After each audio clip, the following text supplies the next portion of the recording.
Kitaabichi gara kaastee si fayyadamu isaan beeku.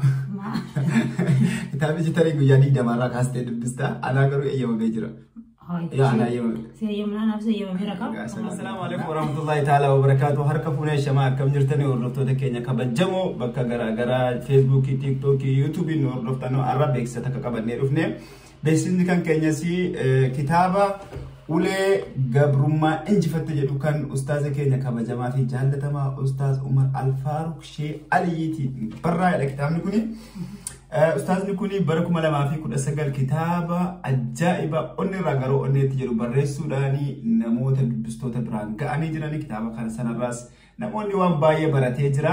Kitaaba sana wanti nama ajaa'ibu keessa kitaabni sun namni kitaaba sana argachuu danda'e kitaaba sana qabatee bitate argate.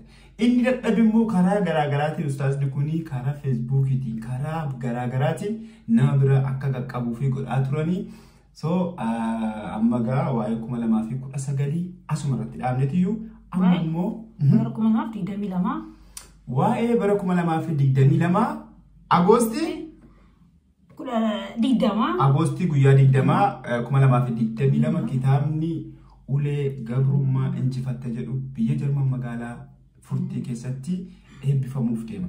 Maarree isinis guyyaa kana irraa hin oolinaa. Agoosti 20 sanbatuma xiqqaa itti aanu kana jechuudha. Kitaabni kun eebbifamuu deema. Kitaaba kanarraa irraa barattanii kitaabni kun kitaaba calluma jedhameetuma akkasumatti akkasila godhameetuma gara galgalfamee biraa deebi'amu miti. Waan sin ajaa'ibu kitaaba kana beekumsa yookaan beekumsa gaata akka qabaadheetu taane yookaan hariiroo jabaa takka ishee ustaaza kana wajjin waan nama daalu qabaadheetu taane akkuma hireetiin kitaaba kana akka kiyyadhaan dhufee qaqqabee achi booddee eeyyama isaaniitiin ustaaza akka miree isaanumti egaa izniidha irraa xiqquma irraa lallaaninaan jedhanii kitaabni kun ammallee eebbifamne. Erga ustaazni eeyyamanaa godhanii jedheetaniyyuu hojiidha sa'a 22tti dhufeetan kitaaba kana gara galchuu eegalee ijji kiyya akkuma isin argitanu kana kun akkasitti na bulchee jechuudha. Kitaaba bareedaadha. Kitaaba gaariidha. Kitaaba hedduu tokko bareedaadha.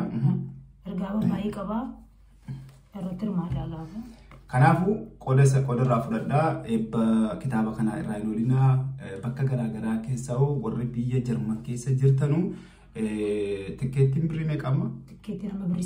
Tikkeettiin birrii 9 jechuudha. Sana guyyaa muraasa qabna haga Agoostii 31tti tikkeettiin Jarman guutuu keessatti birrii 9. Kitaaba kana yoo dhuftan garuu beekumsa ilmoo keessaniif beekumsa haadha manaa keessaniif inni haati manaa immoo beekumsa abbaa manaa isaatiif beekumsa hedduudha kan inni irraa wanti kitaabni kun hin dubbanne waanuma kitaabni kun hin dubbanne hin jira jedhee yaadu beekumsa walii galaa beekumsa wal taa'aa jechuudha irraa argattanii kitaabni kun xaamii qaba yeroo dubbistanullee bakka mijataa keessa taa'atee dubbisaa xaamii isaa lazzaa isaa jechuudha lazzaa isaa dhandhamachaa dubbistan kitaaba dhugaadhuma kitaabuma keessatti kitaaba kolfaa kitaaba nyaara guuraa kitaaba beeku kitaaba kaaraakterii garaagaraa keessatti agarsiisaa dubbistanudha kitaaba sitti tola dubbistanudha. Irraa kaasee kan dubbisaa jechuudha. Kitaabichi irraa kaastee si fayyadamu isaan beeku. Kitaabichi tarii guyyaa 20 irraa kaastee dubbista. Anaa garuu eeyyamamee jira. Anaa eeyyamamee. Kanaaf kitaaba kanarraa guyyaa kana oolinaa ati naxxabiti.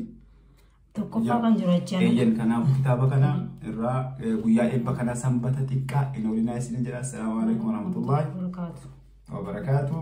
Ulee Gabrummaa Injifatte.